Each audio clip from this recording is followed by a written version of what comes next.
Son las 18:43, 42 marca el reloj de acá de la radio. La computadora dice 43. Ya comenzó, ¿ves? Ya comenzó el cambio horario de Cobos. Te dije que era algo. Te dije algo que estaba pasando. Pero nos vamos a poner serios un ratito porque esta semana hemos estado conversando sobre la crisis que hay en el ámbito del tratamiento de las personas con discapacidad. Han estado de paro las instituciones que se encargan, bueno, del tratamiento, de la educación y demás, y que por supuesto están pidiendo que se respete la ley aprobada en el Congreso Nacional, vetada por el presidente y revertido ese veto por 2/3 de ambas cámaras, y que el gobierno nacional se rehúsa a ponerlo en práctica y que pone en peligro la continuación de estos centros terapéuticos que nos comentaban el día martes que corren un serio riesgo de cerrar varios de ellos. Y con ello, y por eso ya tenemos en el estudio a Soles López Maza. Ella es mamá de Simón. Así Simón tiene autismo, ¿es así? Correcto. ¿Cómo estás, Bien, Sole? Bienvenida. Chicos? Gracias por la invitación. No, por favor, gracias a vos por venir. Bueno, contanos un poco, hemos tenido la palabra de en representantes de las instituciones, queríamos también tener la palabra de familiares, ¿no? Otra perspectiva más de este asunto. Sí, la verdad es que son tiempos bastante difíciles. Nosotros, los colectivos de familiares de personas con discapacidad, estamos acostumbrados a que siempre es todo difícil, no importa cuál sea el gobierno, no importa cuál sea el momento, pero particularmente este es un momento muy serio, porque independientemente de que siempre hubo recortes y nunca se cumplió del todo la ley de discapacidad en nuestro país, ahora se le suma una profunda crisis económica, se le suma también un enfrentamiento permanente y un cuestionamiento permanente por sectores de la sociedad hacia las personas con discapacidad y hacia los familiares de las personas con discapacidad, que lo único que estamos pidiendo es que se respeten las leyes que ya existen, o sea, no estamos pidiendo que se cree nada nuevo, que los fondos que ya existen y el gobierno nacional los percibe sean utilizados en lo que corresponde, y que se reconozca el derecho fundamental y básico a la salud que tienen las personas con discapacidad. Hay muchos papás que nos encontramos en la situación de que de repente al no contar con profesionales, porque el sistema funciona así, o sea, es importante saber cómo funciona el sistema para que la gente también entienda por qué todo esto nos afecta de manera directa. Las personas con discapacidad tienen una cobertura de sus tratamientos por parte del Estado Nacional. Estas coberturas no son dinero que de la nada aparece ni nada por el estilo, son partidas que salen de los aportes que hacemos cada uno de los trabajadores que estamos en blanco, y una parte de esos aportes se destina para eso, y también aportes que hacen hacen las obras sociales. Entonces, el dinero existe. Ese dinero es el dinero que se utiliza para las pensiones, para los tratamientos, etcétera. Las obras sociales no pagan de manera directa los tratamientos de las personas con discapacidad, sino que son intermediarias. El Estado Nacional luego les repone el dinero que ellos utilizan para pagar a los profesionales que intervienen en cada uno de los tratamientos. Toda esa cadena no funciona bien hace muchos años, pero ahora lo que se agrava es que los prestadores de discapacidad, psicólogos, fisioterapeutas, en fin, según cada discapacidad hay una terapia específica, cobran de acuerdo a un nomenclador. Ese nomenclador es un cuadro que establece, según el tipo de tratamiento, de terapia, de centro, cuánto vos vas a cobrar por tu sesión, por mes, etc.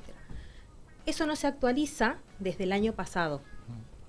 Si bien hemos pasado por escenarios de mucha más inflación, sí, lo cierto es que ya venían atrasados los valores que cobran los profesionales, y esto se ha agravado en este último año. A eso se suma de que históricamente cobraron con 3-4 meses de demora, sí, ahora esos plazos parten de los 6 meses en adelante, y por supuesto que esto se hace insostenible para ellos. Al ellos no decidir, no vamos a trabajar más por obra social, a nosotros nos obliga o a pagar particular las terapias, o bien empezar a decidir, bueno, a ver, o sea, si tengo que sacar de mi bolsillo, ¿qué pago y qué no?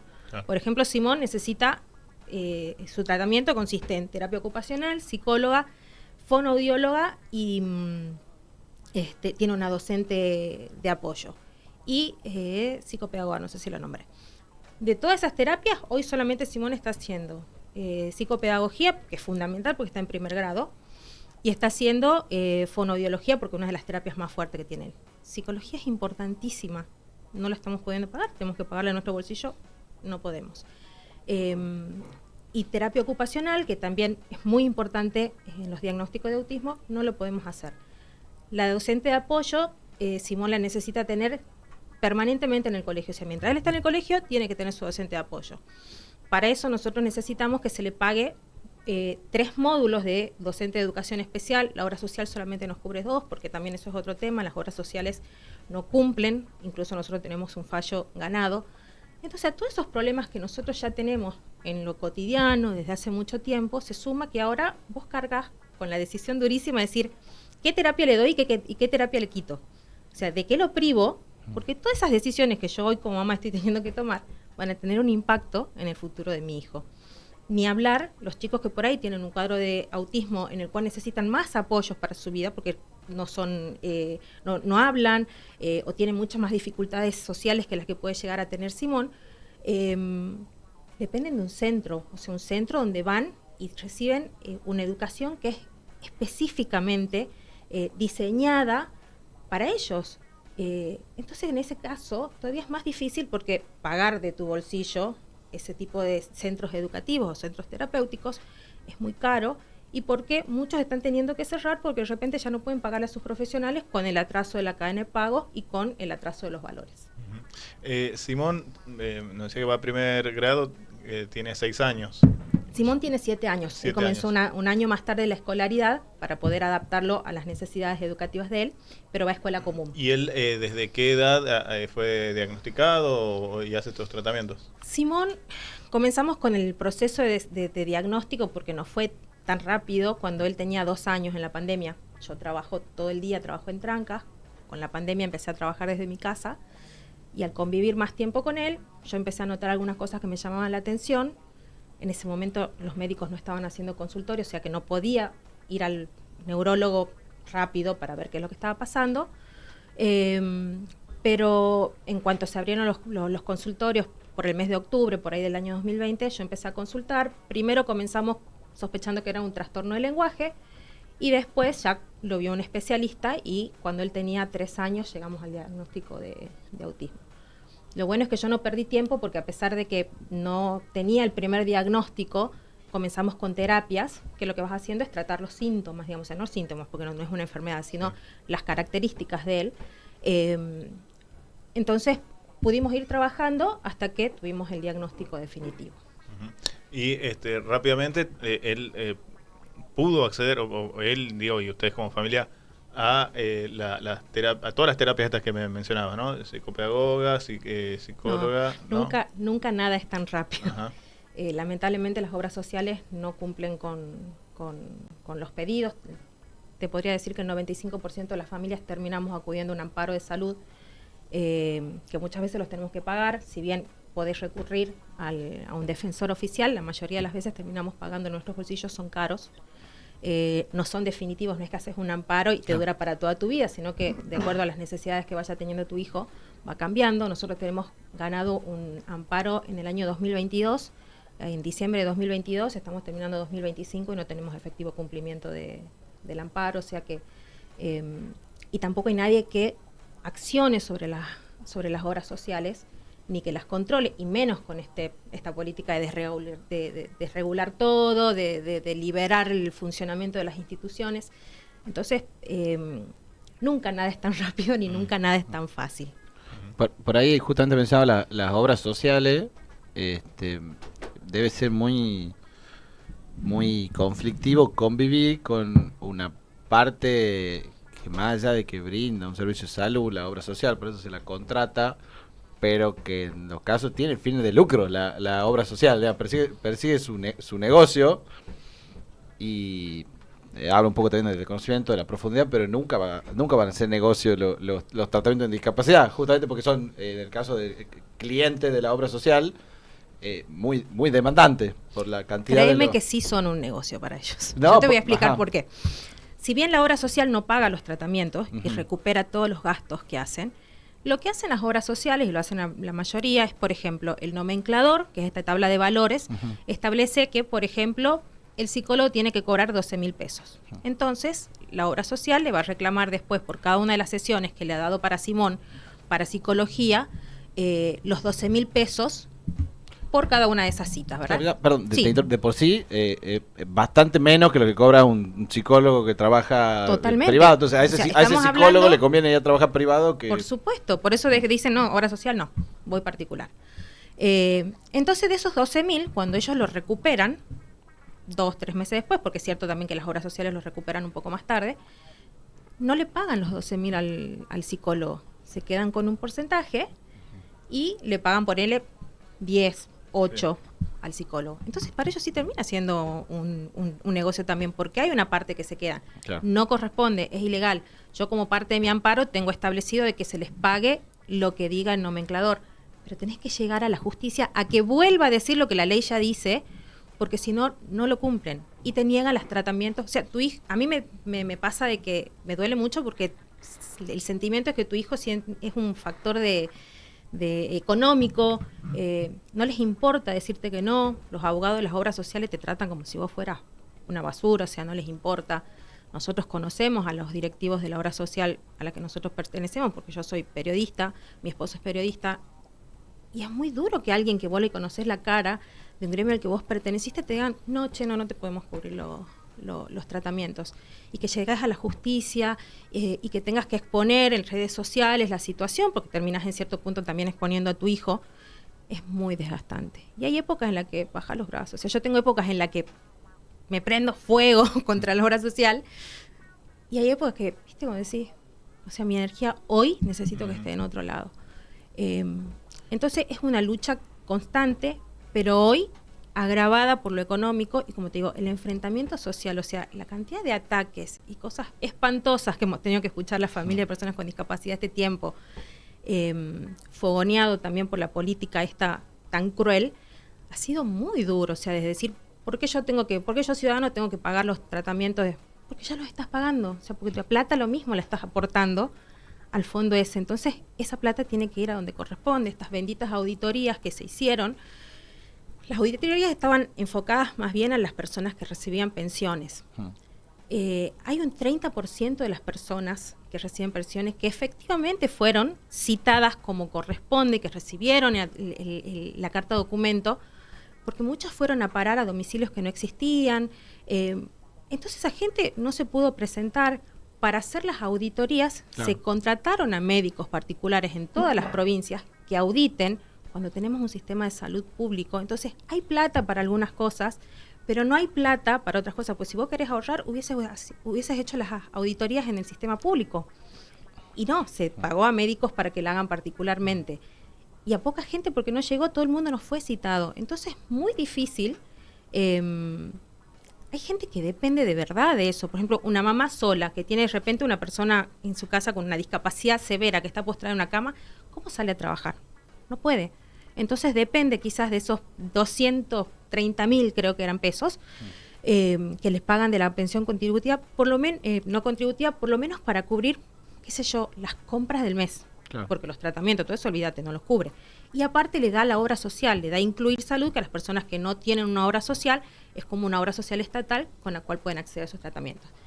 Si te cortan eso, te quitaron todo, o sea, te quitaron los poquísimos ingresos que vos podés tener y encima te quitan la obra social para que vos puedas acceder a tus tratamientos. Sí, es terrible. Quería, por ahí también justamente hablando de la cuestión política, siempre por ahí cuando se habla de, venimos hablando hace un montón ya de ajuste, de recorte, es como que cambia la perspectiva cuando pasa a tener una cara, digamos. Por supuesto. Le pasó a, me acuerdo de Luis Juez bardeándolo a Milei. Sí, cuando pasas del Excel a las personas. Claro, decía, pero además Luis Juez militante y promotor del ajuste que ya da ante el gobierno hasta que lo rozaba de cerca. Por supuesto. Entonces vos decís, no puede ser que tengamos que llegar a la instancia de que esto tenga que tener nombre y cara para que del otro lado a la gente le movilice a la gente o a Milei, a cualquier humano que tenga del otro lado, decir que recién tenés que llegar a esa instancia de mirar lo que te cuenten y por ahí capaz que alguien te escucha a vos y dice, no, ahí sí está bien que el Estado le ayude, la acompañe porque le has puesto nombre, cara, lo has presentado, todo lo que nos has contado a Simón, nos has contado los tratamientos que necesita y capaz que hay alguien escuchando y dice, la verdad, che, que esto está, no, es verdad, ahí sí tienen que ayudarlo. Y entonces, ¿por qué, digamos? ¿Por qué había que llegar a esa instancia? No sé si me estoy haciendo entender, pero he divagado un poco. Sí, o sea, ha sido como irónico el hecho de esto, lo de juez es como algo icónico dentro de todo lo que ha sido el proceso de discapacidad. O sea, ha sido una persona alineada con el pensamiento y la política de Javier Milei que de repente después se vio profundamente afectada, y no solamente desde lo económico, porque Luis Juez no está afectado económicamente por esta crisis, pero sí desde lo personal, porque de repente están poniendo en juicio si de verdad vos necesitas una ayuda del Estado, si por qué el Estado tiene que estar presente en el caso de... O sea, te tratan como si fuera que vos estás recibiendo una dádiva, y en realidad yo soy una persona trabajadora, yo como si lo hubiera elegido, perdón. Sostengo también el sistema de aportes para las personas con discapacidad, lo sostenemos todos, entonces lo único que estamos pidiendo es que se cumplan leyes que ya existen. Me reía cuando fueron los debates hace poco dentro de acá de Tucumán, cuando se trataron las leyes, cuando se trató la emergencia en discapacidad la primera vez y la segunda vez, hay 3 legisladores que no acompañaron la iniciativa, que son Mariano Campero, Paolo Modeo y Gerardo Huesen. Pero cuando eran los debates por la campaña que está ahora, Paula Omodeo, que es candidata actualmente, coincidía en que había que cambiar y mejorar el sistema de la situación de las personas con discapacidad.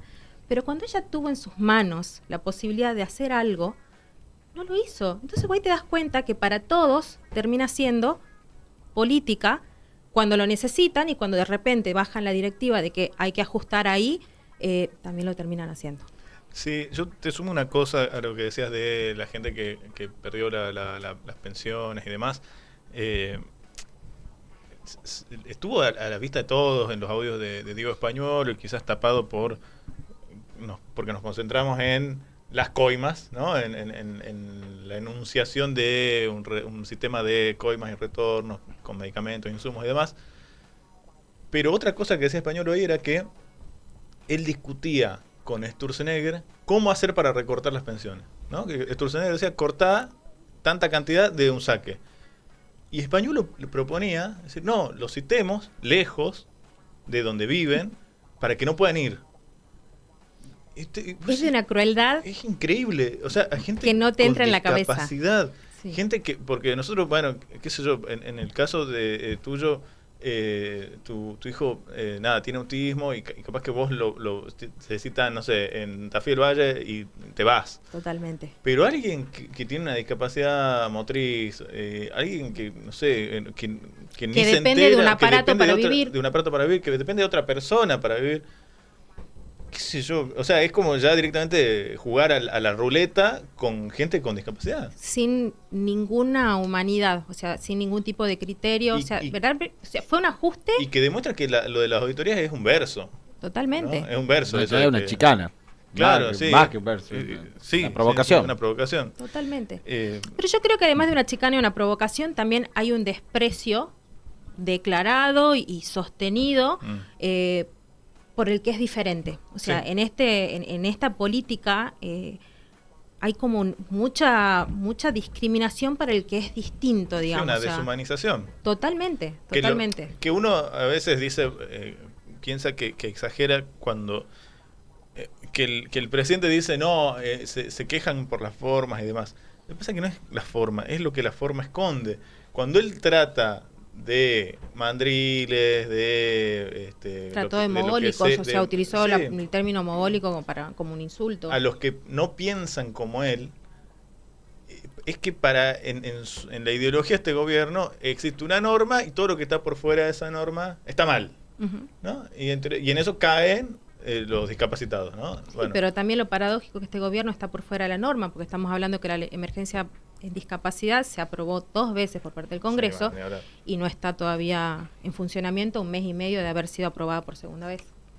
Esto esconde medio border lo que decís, pero ellos habitan una suerte de supremacía libertaria que cuando ellos llegaron anunciando que eran, ¿cómo era?, estéticamente superiores. La raza superior. Bueno, Y sí. bueno, entonces yo digo que ellos quieren que discapacitados y jubilados se mueran, para Y que bueno, queden solo ellos, no sé, bueno, los sí. supremacistas libertarios. A ese nivel, no puedo, hay argumentos suficientes para que yo sostenga lo que estoy diciendo. ¿Me entiendes? Sí, un discurso supremacista.